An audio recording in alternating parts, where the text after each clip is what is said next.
There are a few events in our lifetime that we can pinpoint our location down to the date and time that we were there, even decades later. When these events do occur, it is because it is a moment in our life that we will treasure forever, or it is an event that has shattered you to your core and left you forever changed. These events are usually solitary ones, or shared with someone close to you.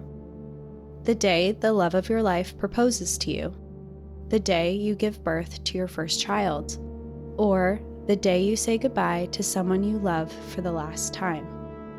These events, while inherently very different, creates a ripple effect that will change the course of your life. It is rare that these anniversaries are something you share with a mass amount of people, but for all the people old enough to remember the morning of 9/11, we share a common tragedy. A day we all witnessed in fear, desperation, grief, hope, and ultimately resilience. An anniversary we all can't help but remember, and we will never forget. We all changed that day, and for many of us, it changed the entire course of our lives. Where were you on September 11th, 2001? Welcome to National Park After Dark.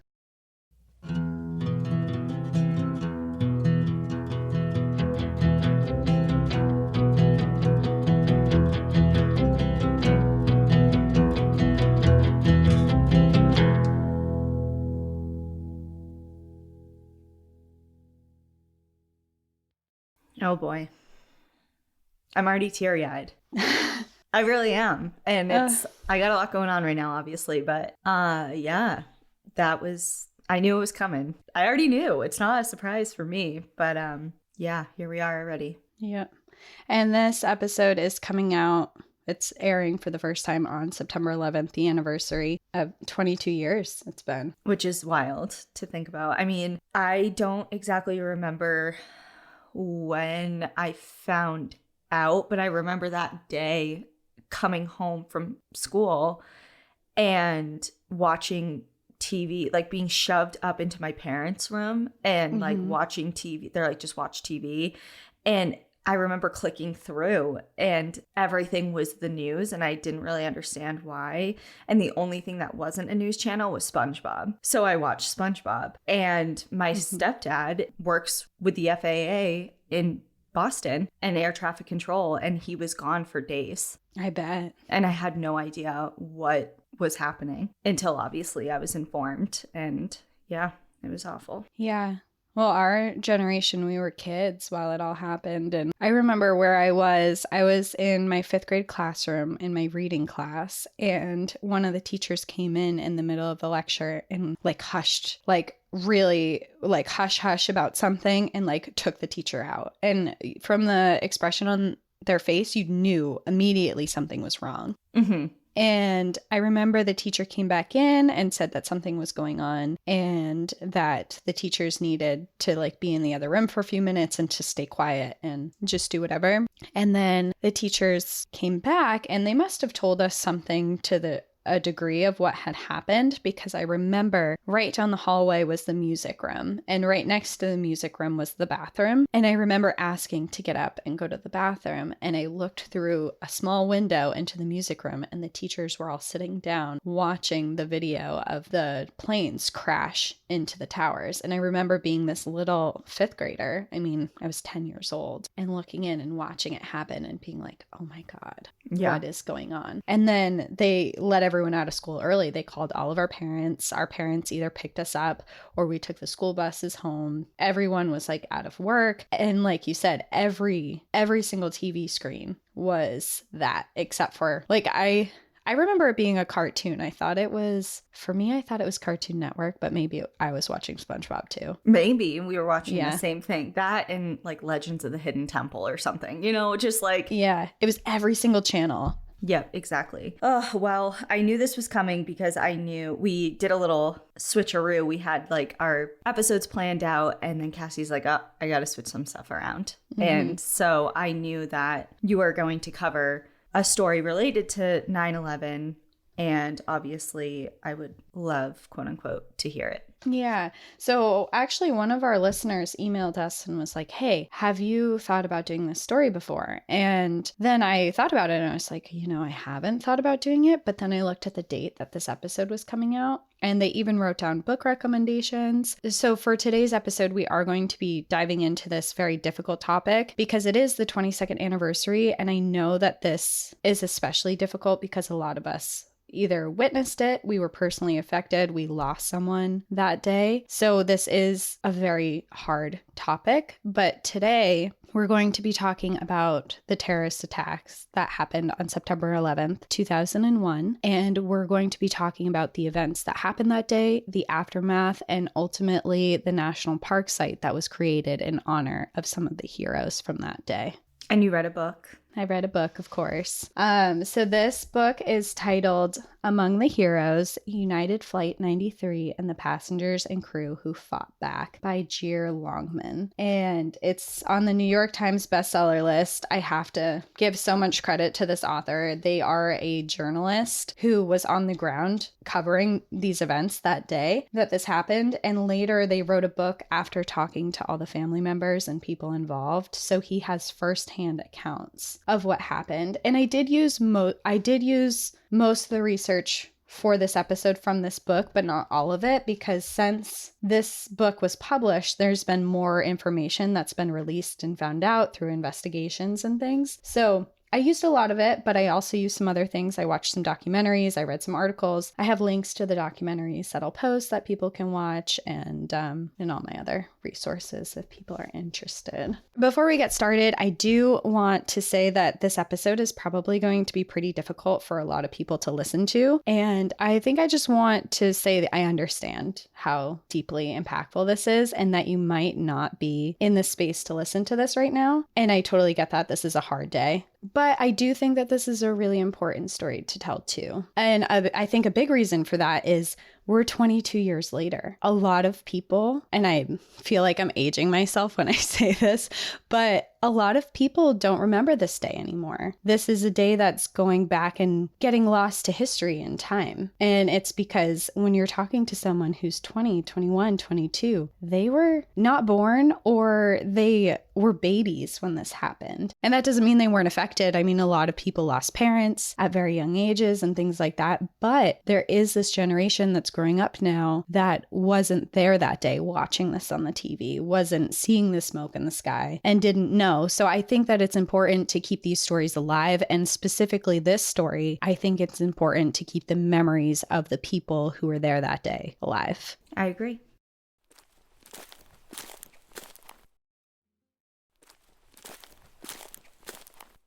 So for today, we will be visiting the Flight 93 National Memorial and the National Park Site dedicated to remembering the brave heroes who diverted a hijacked plane from crashing into Washington, D.C. They all lost their lives that day, but not without a fight and not without undoubtedly saving thousands of other lives. So I want to start this story beginning in the early morning hours of September 11th, 2001. That morning, it was a beautiful, crystal clear morning, not a cloud in the sky, and what in normal circumstances would be conditions deemed perfect for flying. Captain Jason Dahl arrived at New Jersey's Newark International Airport at approximately 7 a.m. that morning to check in for the 8:01 a.m. departure flight for United Flight 93 to San Francisco. He wasn't supposed to be on this flight, and he wasn't supposed to be piloting this flight, but he had traded this one for another one later in the month because this one worked better for his schedule. He had plans to visit his mother in California and then return home to Colorado to be with his wife, Sandy. It was their 5-year anniversary, and he had rearranged his schedule so he could take her to London to celebrate.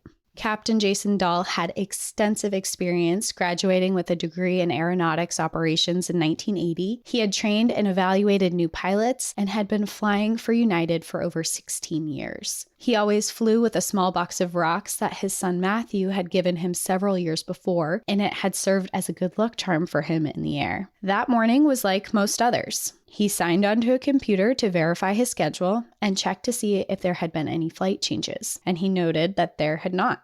Then he received printouts that were faxed over from the headquarters in Chicago, detailing the general conditions of the aircraft. It contained intricate details of the plane, down to if a reading light was out on the plane, to an extensive history of the maintenance service. There was a review of expected weather conditions for the day, a flight plan, the passenger load, and runway data with estimated waiting times. Departure time was at 8:01 that morning, but Jason knew that that time was likely to be delayed as Newark was notorious for congested runways, which they're still pretty notorious for that.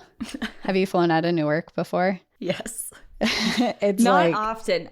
Wait a second. We're flying out of Newark soon. oh yeah, we are, for South Africa. Yeah. Yeah.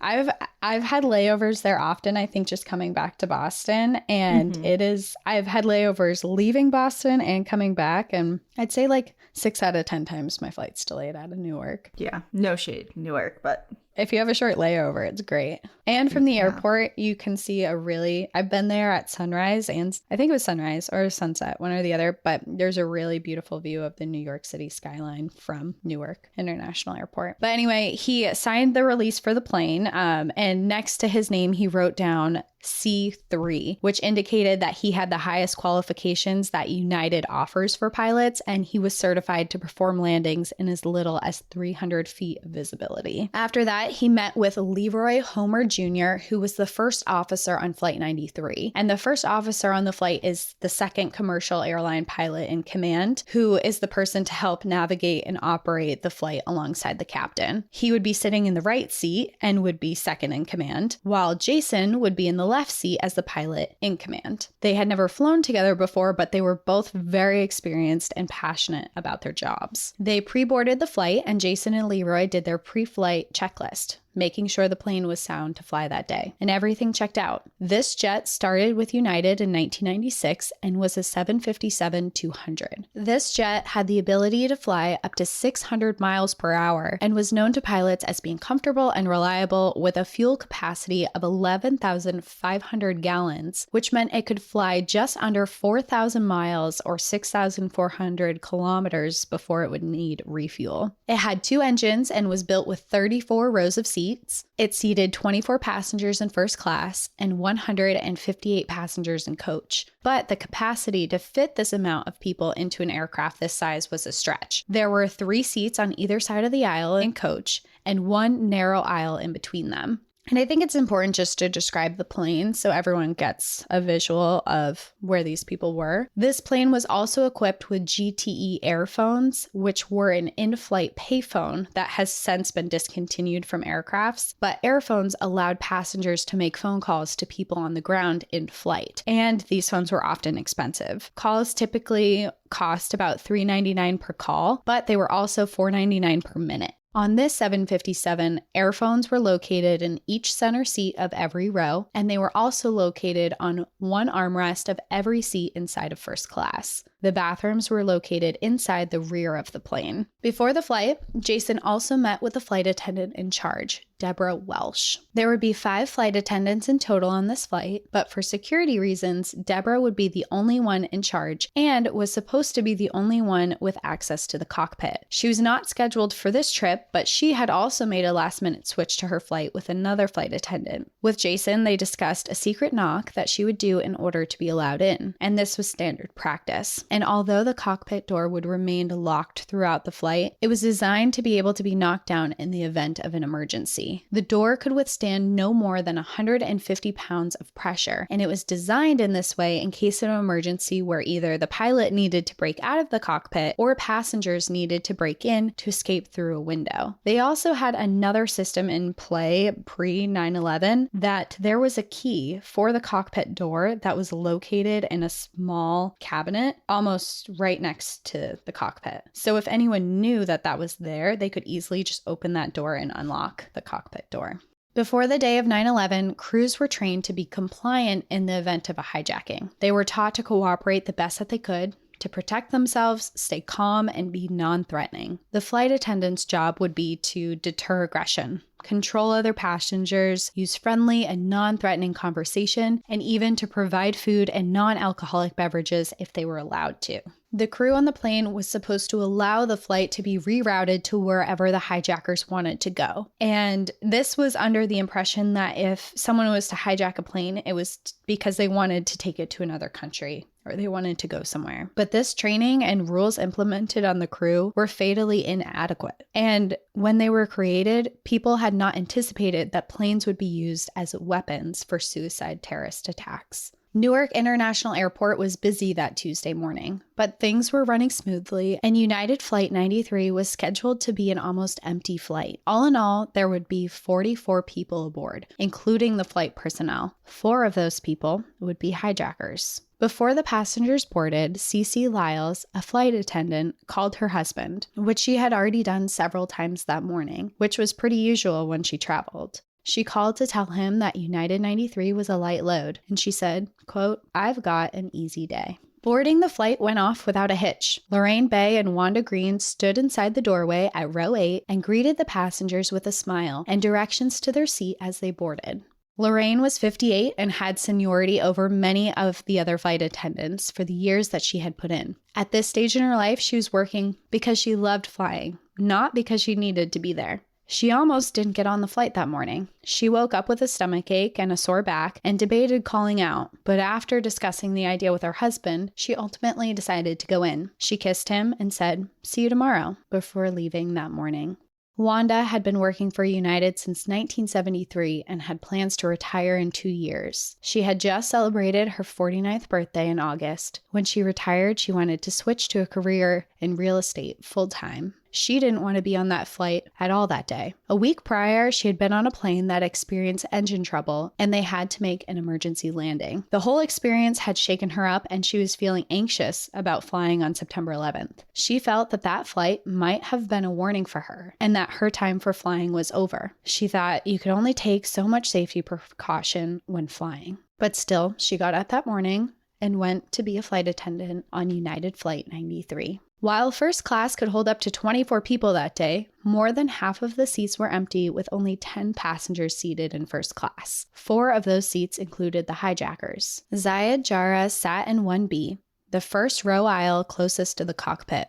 Ahmed Al-Haznawi, Saeed Al-Gamadi, and Ahmed Al-Nami sat in 3C, 3D, and 6B. For some reason, their tickets had raised no flags with security. They each had one-way tickets and were Middle Eastern men with ties to Osama bin Laden and his terrorist group Al-Qaeda, which had been operating since the 1980s. The government had been warned that Al-Qaeda had soldiers in the United States under the guise of students in flight schools, but the warning had been swept under the rug. Zayed had attended flight school within the United States, and while later his family would adamantly deny that he would never be part of a terrorist organization and even suggested that his identification was stolen, investigators proved otherwise. He spent time in Afghanistan and one of Osama bin Laden's camps, learning the book of Al-Qaeda and their plans to attack the United States. He then moved to Florida, where he attended flight school, and while he was there, he took vigorous classes on self-defense, specifically how to defend himself in small areas. He was unassuming from the eye, with thick glasses and nice clothing,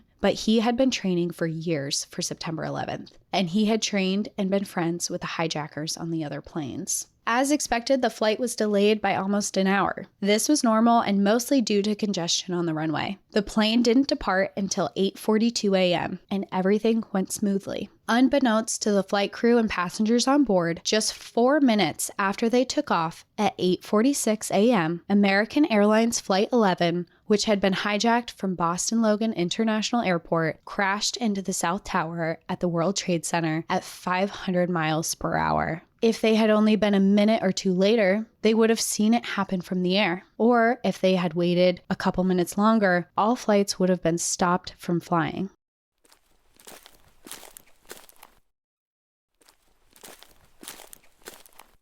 United Flight 93 continued westward and climbed in altitude. They reached their cruising altitude of 35,000 feet after just 20 minutes.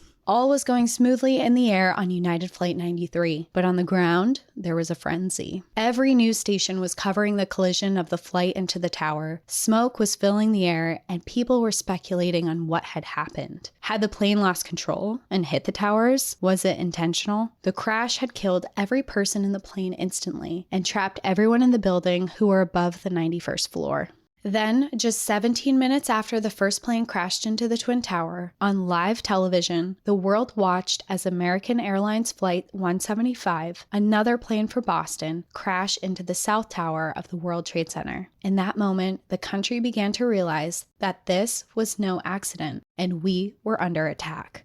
United Flight 93 was still unaware of what was happening in New York City as it approached the skies over Cleveland in their journey toward San Francisco. Now that it was clear this was an attack, United Flight operations began alerting all of their flights of a potential danger. However, because it would have taken a long time to call each individual flight, they opted to send this alert via the aircraft communications and reporting system. It was usually used for transmitting flight plans and weather updates and would arrive either via the onboard printer or appear as a green text on a black screen visible to pilots. The messages read, "Beware cockpit intrusion," and "Confirm operations are normal." However, they mentioned nothing of the attacks. United Flight 93 issued a typed one-word response from a keypad that read, "Confirmed." As Flight 93 approached Cleveland, one of the pilots came over the radio to the Cleveland Center with a chipper "Good morning," and reported they were experiencing slight turbulence. Cleveland Center responded, notifying them that there was another flight in the air to the right of the plane. A moment later, a loud interruption erupted over the radio. A scream of "Mayday! Mayday" was heard, and then violent sounds and high-pitched sounds and rustling, and then silence. An air traffic control officer called back confused and asking for a response from the airplane. There was a long minute of silence before either Captain Jason Dahl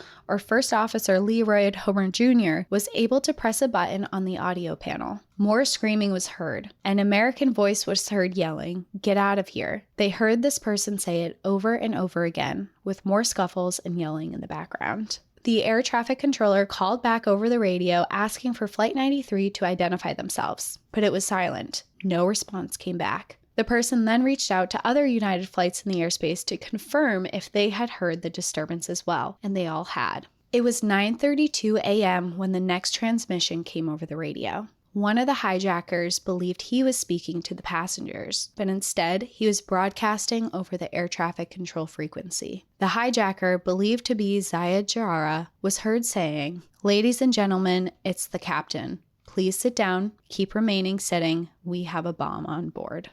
After that, the transponder was shut off so the flight center could no longer determine Flight 93's altitude, and 20 calls later, they received no response. Just 5 minutes later, at 9:37 a.m., Flight 77, an airplane flying from Washington Dulles International Airport on its way to Los Angeles, crashed into the Pentagon. At 9:45 a.m., the United States shut down their entire airspace and ordered all aircrafts to land immediately at the closest airports to them. The next things that we know about what happened aboard Flight 93 came from phone calls from passengers to their loved ones, informing them what was happening. Much later, audio recordings from the cockpit revealed what happened as well. What we do know is that after the hijackers took over, they forced most of the passengers to the very back of the plane. 36 phone calls were made during Flight 93, and they were all made from rows 23 or further back. The hijackers had taken over with box cutters they had brought with them, and one of them had a contraption around his waist that he told the passengers was a bomb. At 9:27 a.m. that morning, Eastern Time, Dina Burnett received a phone call from her husband Tom, who was on the flight. He told her that their plane had been hijacked. He stated, quote, "They already knifed a guy," and told her that one of the hijackers had a gun. He also relayed to her that they stated there was a bomb on board, and he asked her to call authorities. The entire phone call lasted 10 seconds. He spoke quietly and quickly. He had been assigned seat 4B in first class, in a row between the hijackers. He had made the call from his cell phone. Dina immediately called authorities, and after some confusion about what plane he was on, because people were like, "What do you mean, the plane that just crashed into the Trade Center?" Yeah, now at this point there had been three, the Pentagon and the two towers. I can't even imagine the mass confusion at this point, because it's happening like bam, bam, bam, like rapid fire. And it's like, what plane? So many. There's a lot like, going what's on in the air? So right. The person essentially on the other end was like, what are you talking about? Before she was connected to the FBI. And while she was on the phone with the FBI, her husband called her back. And this time he was calling from an airphone. He told her that the person stabbed was dead and he tried to help them. He said the hijackers had taken over the cockpit. Dina in this phone call was able to tell him about the attack on the World Trade Center and told him that these hijackers could be planning to use their plane for the same purpose. This was most likely the first time anyone on United Flight 93 had heard of the attacks happening at all. And in that moment, Tom realized that this was a suicide mission. He relayed the information his wife gave him to the person sitting next to him. Tom had lots of questions for Dina about the attacks before he told her the plane was switching directions somewhere above a rural area with nothing but fields. Tom told his wife he had to go before hanging up and then calling her again a few minutes later. In this call, Dina told him a third plane had hit the Pentagon. He asked more questions. She also told him that the FBI did not seem to know that his flight had been hijacked. To Dina, it sounded like he was walking around the plane, perhaps trying to get a closer look at what the hijackers were doing. He continued to relay the information Dina gave him to other passengers before stating, "We have to do something." He told her a group of them were making a plan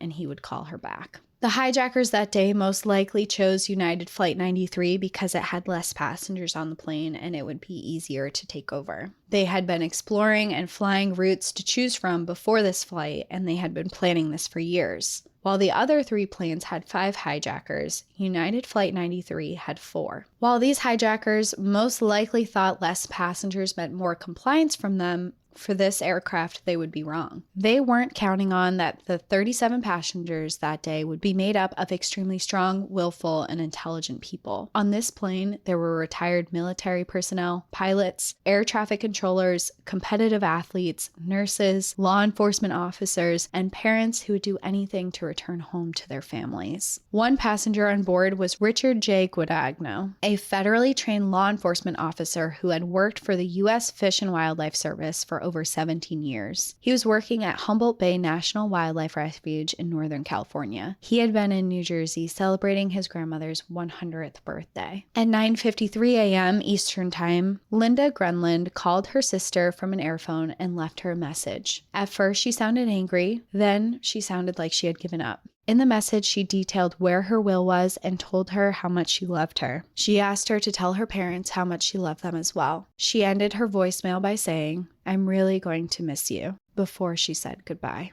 Marion Britton, the daughter of a policeman and had grown up in New York City, called a longtime friend from the plane and she was crying. She told him that the hijackers had slit 2 people's throats and told him that the plane was going down. He tried to comfort her and tell her that the plane was not going to crash, but she didn't believe him. He heard screaming before the call was disconnected. Tom called Dina again at 9:54 a.m. Eastern Time. This time he was speaking normally and sounded calm. He asked about their 3 daughters and told Dina he loved her. He asked her to pray and told her not to worry. He told her they were waiting to attack until they were flying over a rural area to prevent the hijackers from being able to crash into another building. Before he hung up, he said, "We're going to do something."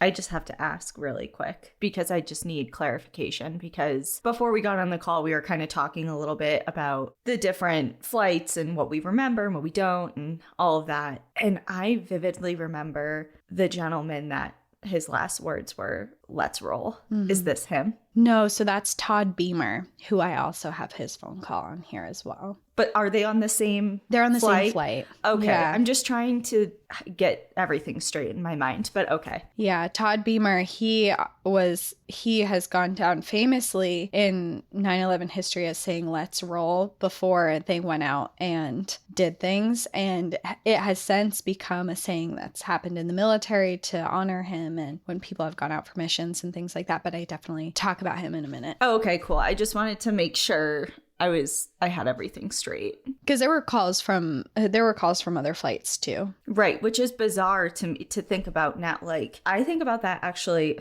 I mean, I wouldn't say every time I fly because we fly a lot, but more often than not, I think of like if something was to happen or go wrong, like how would I get in touch with anybody? Because obviously, like, my phone doesn't work. But there's Wi-Fi now. There's Wi-Fi now, but like to think about, like, okay, think about it. If you don't want to pay for your in-flight Wi-Fi, you're not connected.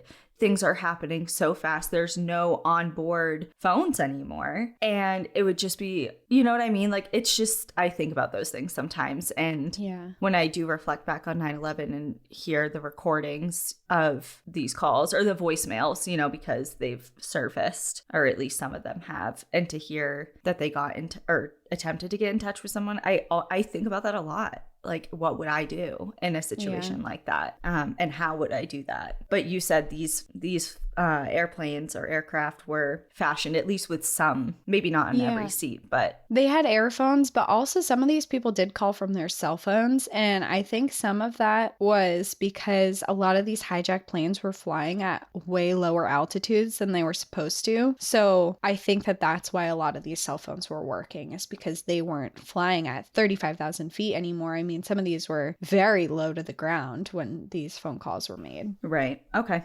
Just after 9:50 a.m., Honor Elizabeth Wainio called her stepmom from the plane and told her she was calling to say her goodbyes. They sat on the phone together for 11 minutes while her stepmother comforted her, telling her she had her arms wrapped around her and how much she loved her. Elizabeth said she could feel her there with her and told her that she knew her grandmothers, who were both deceased, would be waiting for her when she died. That just like broke my heart when I read that also. I mean, I'm going to tell you right now, I might have to take a second. This is a hard episode. Yeah, it is difficult. And it's odd the way that like this, or I wouldn't say it's odd. I'm sure there's a very known, like well-known technical term for this, but it's, I don't know, it's like I was not personally affected by 9/11. Like none of my family members or close friends, no one I knew intimately died that day.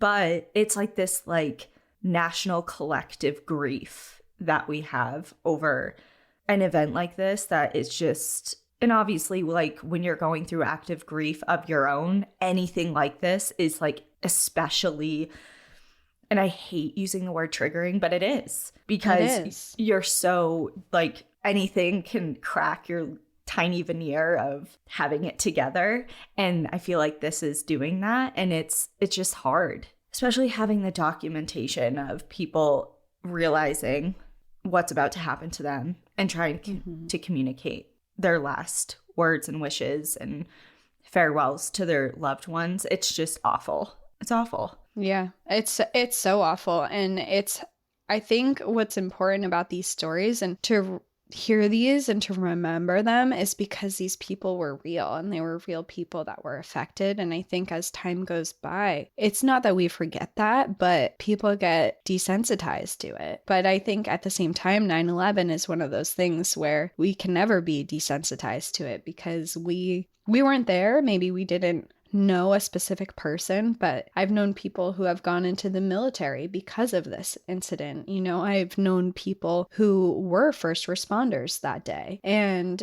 it just like for years and years, this story will always affect us, you know?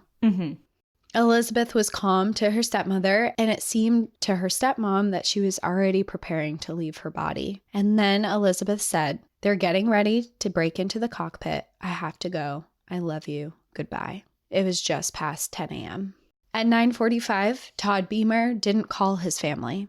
Instead, he dialed 0 on the airphone and was connected to a GTE Verizon operator. He wanted to call someone to let them know the plane was hijacked, but he didn't want to worry his family. His wife was pregnant with their third child, and he didn't want to worry her if he didn't have to. The woman on the other end of the line that he was connected to was named Lisa, the same name of his wife. In a calm and quiet voice, he detailed what happened on the plane. He reported 3 people hijacked the plane, 2 had knives, and went into the cockpit and locked the door behind them. The third person stood in first class with a red belt around his waist and with what appeared to be a bomb attached to it. He reported there were no children on the plane. He told her how many passengers were on board and where they were. He also reported that there were 2 men laying on the floor that he couldn't tell if they were alive or not, but he believed them to be the captain and the co-pilot. Todd told her they had plans to jump the hijackers with the bomb and try to gain control of the plane back. In the midst of their conversation, a commotion started. Lisa heard men and women screaming, and she heard the words, "God help us,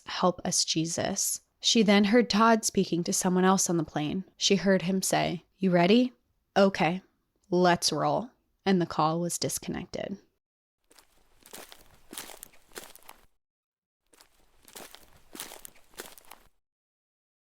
What happens next comes from audio recordings listened to after the crash from the cockpit. Some of the audio to this day remains confidential. A commotion was heard outside the door, and passengers were heard chanting, in the cockpit, as they rammed into the door. One hijacker was heard saying, "They want to fight?" and block the door. Tom was heard yelling, "If we don't get in there, we will die." Next, the passengers grabbed the food cart and began ramming it against the door. After a couple tries, they knocked it down. In that same moment, the hijackers were heard speaking, and they decided it was time to crash the plane. It was 10:01 a.m. Next, a struggle ensued over the controls of the plane. United Flight 93 at this point had been flying near Johnstown, Pennsylvania, and 2 men, Rodney Peterson and Brandon LaVentry, had spotted it in the sky, flying considerably lower than usual. Not only was it flying at a very low altitude, it was also making dramatic maneuvers. The wings of the plane dipped low to the right, and then again low to the left, before it took off heading southbound. Later, investigators would theorize that the terrorists were trying to shake the plane violently in order to throw the passengers off their balance and get them out of the cockpit. A few moments later, another person witnessed the plane flying over their house, and at this point, it was only a couple 100 feet above the ground, and it was moving quickly. Rick King, the assistant fire chief in Shanksville, Pennsylvania, was on the phone with his sister when she told him that she heard a jet flying above, but with the incidents in New York City and DC that had just happened, she was too afraid to look outside. At first, he thought she was joking, but when he stepped out onto his front porch, he could hear the screaming of the plane's engine. His first thought was that it sounded like it was about to crash. Lee Purbaugh, who was working at a scrap metal site using a blowtorch, didn't see or hear the plane until it was directly above him. The plane was moving at nearly 600 miles per hour, so what he saw next happened so quickly it was almost impossible for his mind to process. He watched as the jet rolled upside down. With the belly of the plane up in the air, it violently rocked back and forth before the plane made a sharp tilt towards the ground and dived into it. The plane was swallowed by a mushroom cloud of smoke, and there was an incredibly loud explosion that could be heard for miles. The crash knocked out the windows of homes and buildings miles away, and power went out in buildings as far as 2 miles away. Rick King, the fire chief, heard the crash and immediately called the 911 dispatcher. He asked how many fire departments would be dispatched, and they responded with 3. He told them that wasn't enough and to send 5 additional fire departments and asked for all available ambulances, paramedics, and medical helicopters. Lee ran towards the crash site, but what he saw, or what he didn't see, was more devastating than he could have ever imagined. The plane had been carrying mail, and now hundreds of letters were scattered around the area. He saw a wheel of the plane on fire. The trees behind the crash site were burned, and there was a massive hole in the ground that was smoking, but there wasn't much fire. In fact, there wasn't much of anything. There was no plane. The entire plane had hit the ground hard at 575 miles per hour, and it exploded on impact, leaving a massive 40-foot deep hole in the ground with smoking debris, but no plane and no sign of any people. When first responders and troopers arrived to the scene, they were confused and horrified. They had expected to find a plane and possibly even people wandering around disoriented in need of medical attention, but there was nothing but a smoldering crater in the ground. State troopers originally didn't find a piece of the plane that was bigger than a phone book. Later, an 8-by-7-foot section of the fuselage containing several windows was found. There were no survivors. It wasn't long until the media showed up and coverage of the crash was being aired on every channel. Family members who were hoping and praying for a call back from their loved ones saying they had fought off the hijackers and that they were okay, looked onto the TV screens and saw the crash site, with giant letters across the screen reading, United Flight 93 crash. This was how many of the families found out their loved ones had not survived.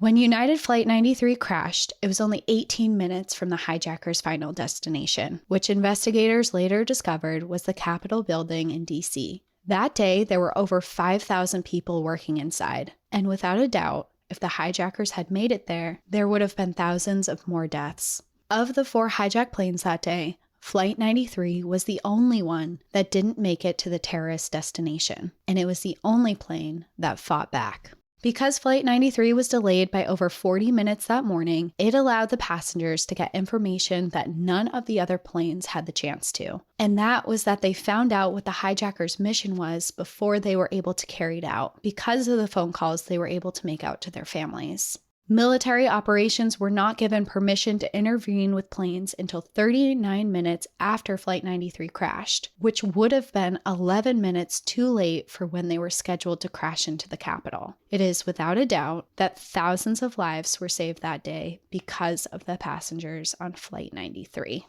After the crash, Wallace Miller, a coroner, was brought in to search the debris for remains of the passengers and crew members. He went above and beyond for each family. He attended ceremonies and memorial services. He worked and helped families through their grief and advocated for them. He answered any questions that they had. He worked carefully through the scene and scoured a 50-acre search area for any remains. The collective weight of 44 people on board was 7,500 pounds, but he was only able to find 600 pounds of remains. 60% of those remains were unidentifiable. Some of the passengers and crew were able to be identified by fingerprints or dental records. They were able to find DNA profiles on each of the 4 hijackers.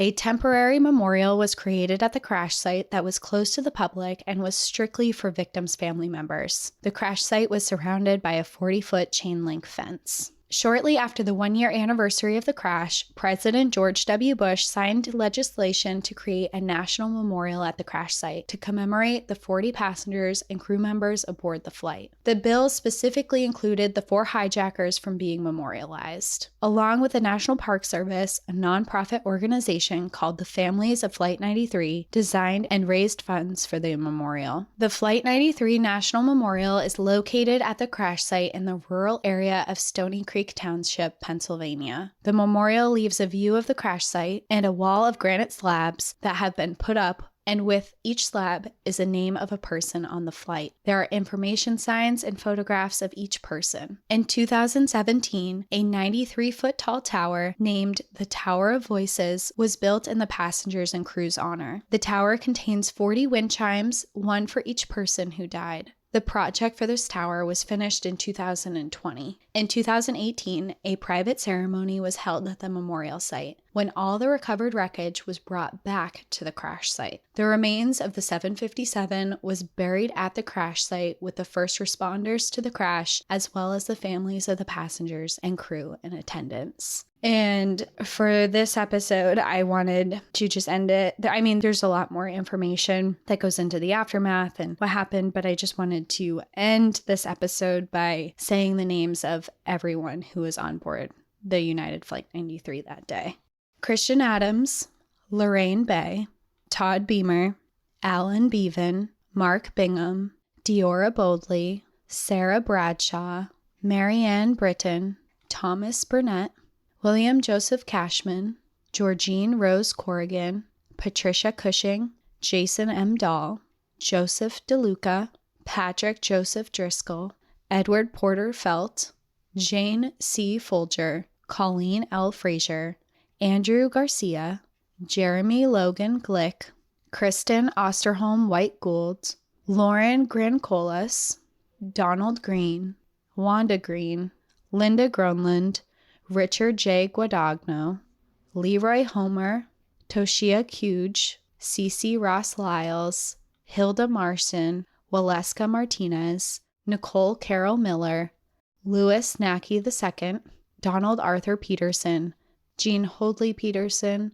Mark David Rothenberg, Christine Ann Schneider, John Telegani, Honor Elizabeth Wainio, and Deborah Jacobs Welsh.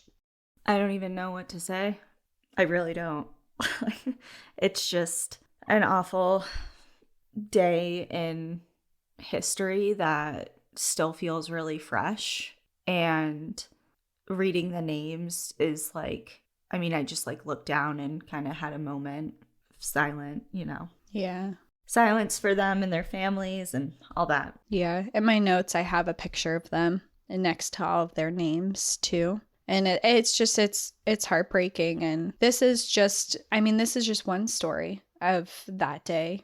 There are the whole Twin Towers story, the story at the Pentagon. And I encourage people, if you want to know more about that day, we have to remember it. We can't forget what happened that day. This book that I read, Among the Heroes, United Flight 93, and the Passengers and Crew Who Fought Back, the author does such a beautiful job telling the stories of each passenger and crew member on that flight. Like, they were not just people who were on that flight that day. They had lives, they had families back at home. And he does a really beautiful job of detailing each person. And they also do a really beautiful job of telling the story from every perspective that he could find. And I can't recommend this book enough. It's a great book, and there's lots of documentaries, and I just encourage people. Well, I remember you saying that, like, as you were actively reading, I know you kind of like whipped through it because you're like, this is just so much, but it took me a day and a half to read the whole thing. Yeah. Yeah. But you were saying that you appreciated how the author detailed, so it wasn't just like, because I think a lot of times, especially with covering stories like this, like there is so much information that you tell the story of the day, but the author goes into detail. You were saying like what they got their families for Christmas and just so many personal details about each individual. Yeah. In conjunction with obviously telling the story of the events that as they unfolded that day or that morning, but also just so much background on who everyone was individually to give us more personal information. It makes it more personal, and it hits harder when you're learning about what someone gifted their daughter for Christmas versus just their name on a roster. Exactly. And I think that's really what sets this book apart from a lot of the other like things that you can read about 9/11. And of course, maybe there are tons of stuff out there now, especially by now, that do the same things. But I have never personally read anything that has that approach, I should say. So, and I'm, of course, like I said, there's probably stuff out there, but it's just nice that you chose out of all the books and information to get notes and research on, that you decided to go with this one. And shout out to, do you know who the listener was? I know they emailed us, so thank you for the suggestion. Yeah, thank you for the suggestion, because I feel like I wouldn't have covered this without the suggestion, just because I didn't even realize, honestly, that we had an episode coming out on 9/11. And now I feel like, especially because I've been watching documentaries, I've been reading the books, I've seen interviews with family members, I feel like I'm kind of going into September 11th with just a remembrance of it that I don't normally go into it. Every September 11th, I think we all have a moment where we remember the day, but I learned a lot from this book. That I always knew the story of United Flight 11. I've been to the memorial, but I didn't know these specific stories of the individual people. I didn't know the details of the flight either. Yeah. So, and it's also interesting, just like how you said, you're going into this anniversary a little differently. Just just kind of observation that I kind of realized last year, or maybe the year before, that every year I feel like I see less and less people posting about 9/11. I agree. And I don't know if that's like intentional, non-intentional, or like you were saying earlier, like it's not like it becomes less important. It's just we get desensitized. We start, other things come to the forefront, and not saying that like it's an American duty to post on your Instagram about the anniversary of 9/11. It's just an observation I've had, you know, and I am guilty of that as well. You know, like there's been years that, especially last year, like I don't even, you know, I totally like did not have 9/11 on my mind. But there's been times that like the anniversary have come and gone and I'm like, oh shit, it's like September 13th. Like I didn't even realize, you know what I mean? Just because it's not as upfront. And hopefully with this episode, you kind of scooted it back into the forefront of people's minds, even just for, it's not meant to be, you know, obviously a downer or like shaming in any way that people. It's just time is passing. Yeah. It's simply like time is passing. And I think it's important to like go back and remember. And like, not even just with this episode, but I mean, there are hundreds of books, documentaries, like just take the day to watch an interview from someone who was affected that day. If you were affected that day, like I'm sure that this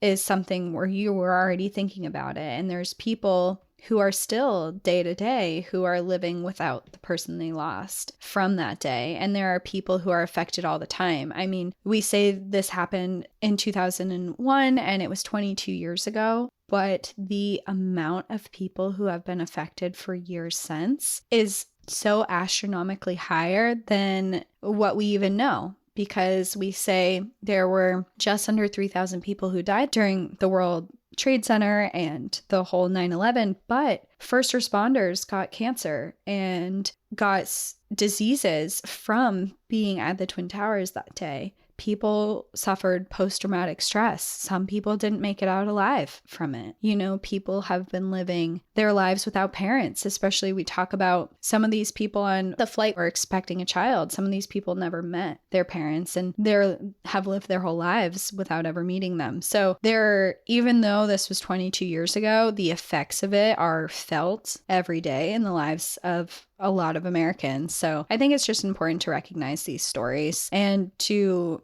like do these people who lost their lives that day some justice and some honor just by remembering them and talking about them. Yeah. And the last thing, I mean, because we could drag this out forever and go in circles by saying variations of the same thing. But there is, like you just said, something about like taking time to remember someone affected by that day or listen to them or whatever.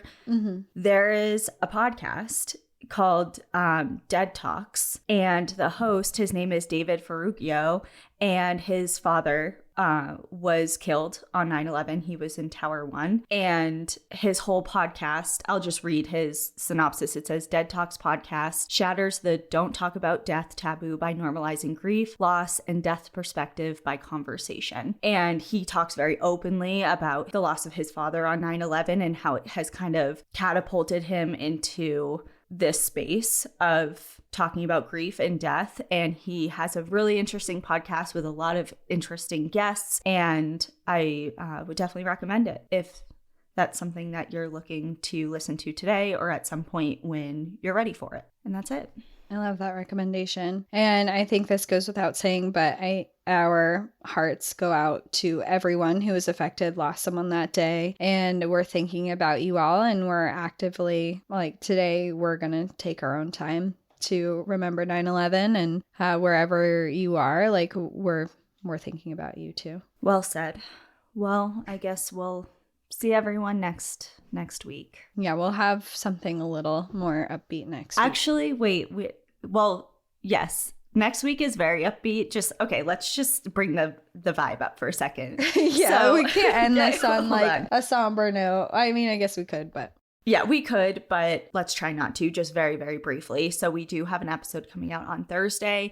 We have a really cool interview with a couple of people that you are probably very well familiar with, not to spoil anything, but look out for that. And then next week, we do have some guests coming on that are fan favorites. It's definitely more upbeat. Definitely fan favorites. We're going to talk some animals and some national parks. So we'll see everyone next time. In the meantime, enjoy the view. But watch your back. Bye, everyone. Bye.